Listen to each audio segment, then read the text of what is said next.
No ar, Jornal da CUT. Olá Brasil, eu sou o André Acarini, o Jornal da CUT começa agora e hoje é especial, traz o seguinte assunto. Nós vamos falar sobre a licença nojo. Apesar do nome ser estranho, é uma situação que pode acontecer com qualquer pessoa. É aquele período de afastamento quando morre, quando falece um parente direto. Saiba quais são os seus direitos. A partir de agora, aqui no Jornal da CUT. Rádio CUT. Aqui a classe trabalhadora tem voz. Bom, recentemente um caso lá em Minas Gerais chamou a atenção envolvendo um trabalhador cuja mãe faleceu e ele teve de retornar por exigência da empresa um dia após o sepultamento da mãe. Diante do ocorrido, o trabalhador moveu uma ação e a Justiça do Trabalho condenou a empresa a pagar R$10 mil a título de indenização por danos morais. O entendimento da juíza Luciene Tavares Teixeira Escotelano, da Vara do Trabalho de Sabará, lá em Minas Gerais, foi de que o trabalhador teve seus direitos desrespeitados. A base dessa decisão é a violação do artigo 473 da CLT, que garante ao trabalhador e à trabalhadora o direito de se ausentar durante 2 dias depois do sepultamento de familiares diretos, sem desconto no salário. A gente vai saber quais são os graus de parentesco que dão direito à licença ainda nessa edição. Bom, o nome da lei, a gente falou no começo do programa aqui, né, sobre licença nojo. O nome dado ao direito de se ausentar é esse, né, o direito de se ausentar depois da morte de um parente próximo. E pode causar uma certa estranheza aos ouvidos, é claro, né? O termo licença nojo, na verdade, tem origem na língua portuguesa de Portugal. Na linguagem de Portugal, nojo quer dizer tristeza ou pesar, portanto, está diretamente ligado ao luto. Também conhecido como licença por motivo de falecimento, esse direito se estende à morte de cônjuge, ascendente, pai ou mãe, descendente, filhos, irmãos ou qualquer pessoa que viva sob a dependência econômica do trabalhador comprovadamente. É isso que diz o artigo 473 da CLT. O importante é que o direito se restringe somente ao falecimento de familiares diretos.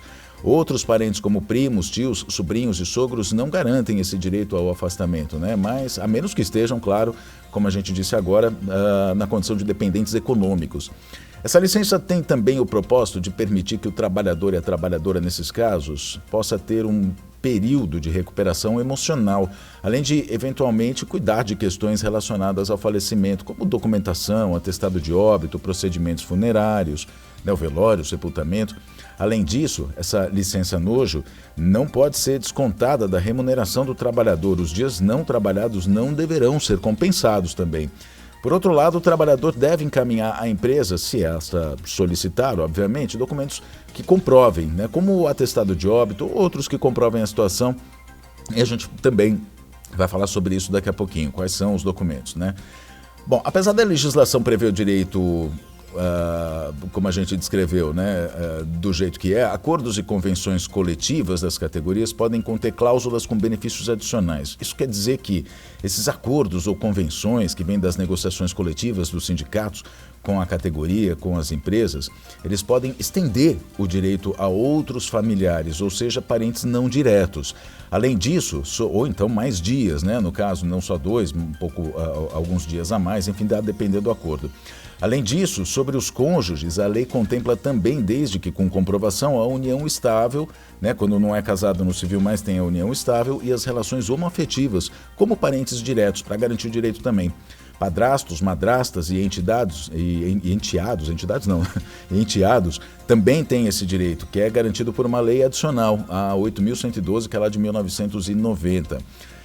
E familiares ascendentes, que a gente disse no começo, incluem avós e bisavós. Os familiares descendentes, por outro lado, incluem os netos e os bisnetos. Para os filhos, a lei abrange os casos de natimortos também, ou seja, quando o bebê acaba falecendo antes do parto, né, acaba nascendo morto. Bom, as regras, vamos falar sobre elas. A lei não leva em consideração dias úteis para a licença nojo. O texto fala sobre dias consecutivos. Um exemplo, se o falecimento ocorre numa sexta-feira, os dias subsequentes, o sábado e o domingo, vão ser contados como licença. O trabalhador volta ao trabalho, portanto, na segunda-feira, salvo houver algum acordo específico de trabalho sobre o tema, nos acordos, nas convenções. Um outro ponto importante é que o entendimento da justiça é de que o período tem início no dia seguinte ao falecimento, para que o trabalhador ou a trabalhadora possa comparecer à cerimônia de sepultamento, tenha mais um dia para se restabelecer. A orientação dada, né, pela CUT, enfim, pelos sindicatos é o seguinte: é sempre importante ter conhecimento dos direitos, primeira coisa, né?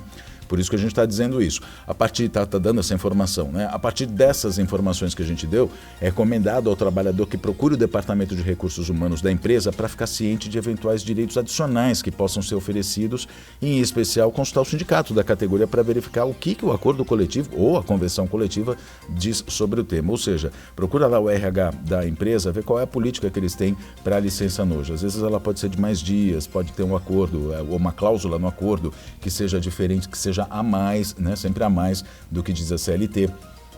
A gente falou sobre documentação. Para requerer a licença nojo, pedir para a empresa, o trabalhador tem que informar sobre o falecimento, claro. A comprovação, caso a empresa exija, de fato deve se dar por meio da certidão de óbito. Para além disso, é conveniente apresentar documentos que comprovem o vínculo parental, e aí pode ser certidão de nascimento no caso de filhos, certidão de casamento, de união estável, comprovante de conta bancária conjunta, inclusive, comprovante de endereço no caso de cônjuges, e no caso de dependentes financeiros pode ser extrato bancário, comprovante de pagamento de despesas médicas, plano de saúde, despesa com supermercado. Há casos ainda em que essa dependência econômica ela é registrada em escritura no cartório, que também vale como comprovante para a licença nojo em caso de falecimento desse dependente. O artigo 473 da CLT, ele traz regras sobre quais as situações que permitem ao trabalhador se ausentar no trabalho. São várias regras, né? E especificamente sobre a licença nojo, está lá no inciso 1 do artigo, que diz o seguinte: o empregado, primeiro o artigo diz, né? O título do artigo é: o empregado poderá, o texto na verdade, o empregado poderá deixar de comparecer ao serviço sem prejuízo do salário. E aí vem o inciso 1 que trata desse tema, que diz: até 2 dias consecutivos em caso de falecimento do cônjuge, ascendente, descendente, irmão ou pessoa que, declarada em sua carteira de trabalho e previdência social, viva sob sua dependência econômica. Aí a gente chama atenção para esse ponto, né? Que eu acabei de falar aqui sobre dependentes financeiros, quais são as documentações, quais são os documentos necessários. Aí o próprio artigo já traz aqui, né? Carteira de trabalho, previdência social, que podem comprovar também.